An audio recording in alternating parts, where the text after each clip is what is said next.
Live picture tonight of a dark and desolate Las Vegas Strip. Hard to believe, but most of the casinos have shut down. And with those, the jobs of all the people who make that city go. Well, good evening once again. Day 1155 of this Trump administration. 229 days until our presidential election. And two numbers were way up today. Confirmed cases and new claims for unemployment. What this virus has yet to do to people, it is doing to the American economy. Just tonight, Governor Gavin Newsom of California announced a statewide stay-at-home order. Remember, this affects some 40 million Americans. That came just after he warned that upwards of 25 million Californians may contract the virus, a number too large to even begin to process. Confirmed cases in the U.S. are now above 13,000, which the Washington Post now reports is double the number since just Tuesday of this week. The death toll in Italy has now overtaken the death toll in China. The U.S. State Department issued an extraordinary warning today telling Americans to avoid overseas travel. The upcoming June G7 summit at Camp David has been canceled. It will be a video conference, just like every other consequential meeting these days. NBC News has also confirmed a Reuters report that Trump plans to place new restrictions on travel between the U.S. and Mexico. America's healthcare professionals, of course, remain on the front lines of this battle against the outbreak. Tonight, groups representing hospitals, medical professionals are warning they are quickly running short on supplies. NBC News reporting they're now asking Congress for at least $100 billion in financial aid right now. At the White House, Trump, who yesterday described himself as a wartime president, was asked why he hadn't yet put into effect the law allowing him to tell manufacturers to make more medical equipment, for starters. You enabled, I guess is probably the best way to put it, the Defense Production Act yesterday, but you haven't pulled the trigger on it. No, because we hope we're not going to need that. What's the rationale for not doing it? First of all, governors are supposed to be doing a lot of this work, and they are doing a lot of this work. The federal government's not supposed to be out there buying vast amounts of items and then shipping. You know, we're not a shipping clerk. Trump then appeared to indicate that the administration was caught off guard by the growing need for life-saving supplies. We're working very hard trying to find. Nobody in their wildest dreams would have ever thought that we need tens of thousands of ventilators. This is something that's very unique to this. This afternoon in the president's home city of New York, which now has upwards of 1,000 coronavirus cases, Mayor Bill de Blasio blasted the president.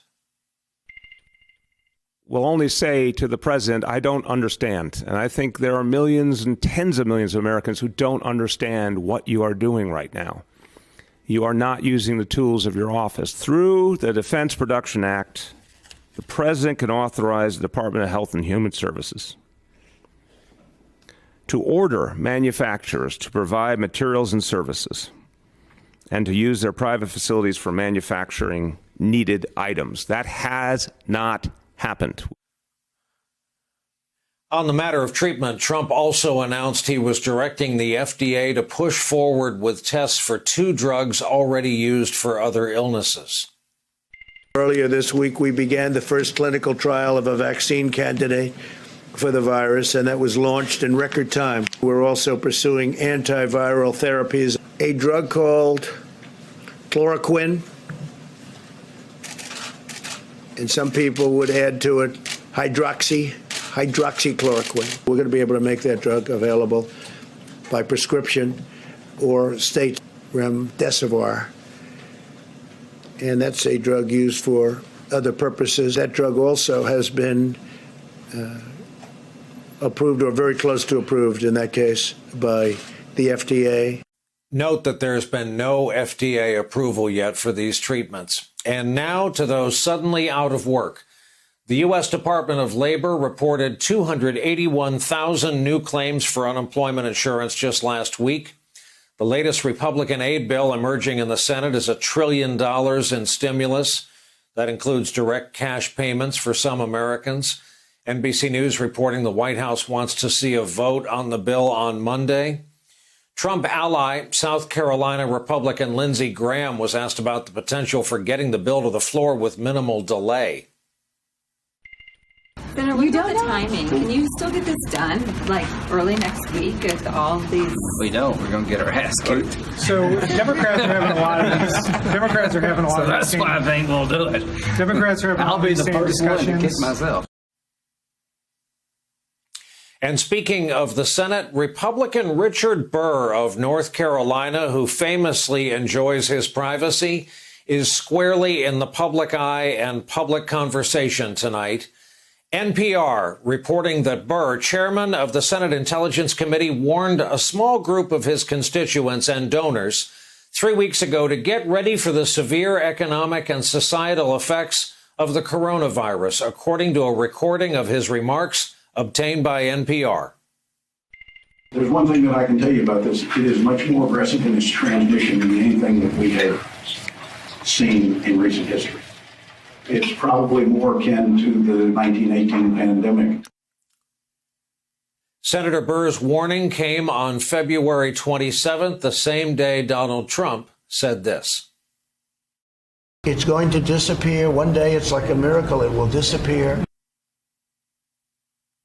NPR also reporting in his public comments about the threat of coronavirus, Burr never offered the kind of precise warning that he delivered to that private gathering, even though on February 7th, Burr co-authored an op-ed that laid out the tools the U.S. government had at its disposal to fight this coronavirus.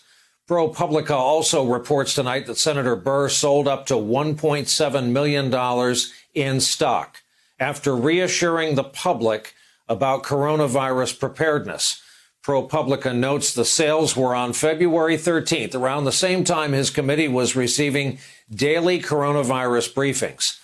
Tonight, one of Burr's aides tells NBC News the stock sales, quote, were made several weeks before the U.S. and financial markets showed signs of volatility due to the growing coronavirus outbreak. And new reporting tonight that the recently appointed Republican U.S. Senator from Georgia, Kelly Loeffler, dumped millions in stock after attending a senator's only coronavirus briefing. And the following dynamic continues to play out. Trump and his party and his friends in the news media have grappled with the optics of this growing coronavirus outbreak.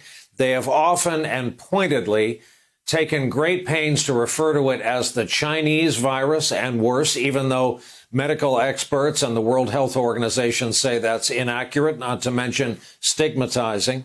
Well, it showed up again today in this photograph captured by Washington Post still photographer Jabin Botsford as Trump stepped to the podium for today's White House briefing. The word corona was crossed out and replaced in Sharpie with Chinese. Hey there, I'm Chris Hayes from MSNBC. Thanks for watching MSNBC on YouTube. If you want to keep up to date with the videos we're putting out, you can click subscribe just below me or click over on this list to see lots of other great videos.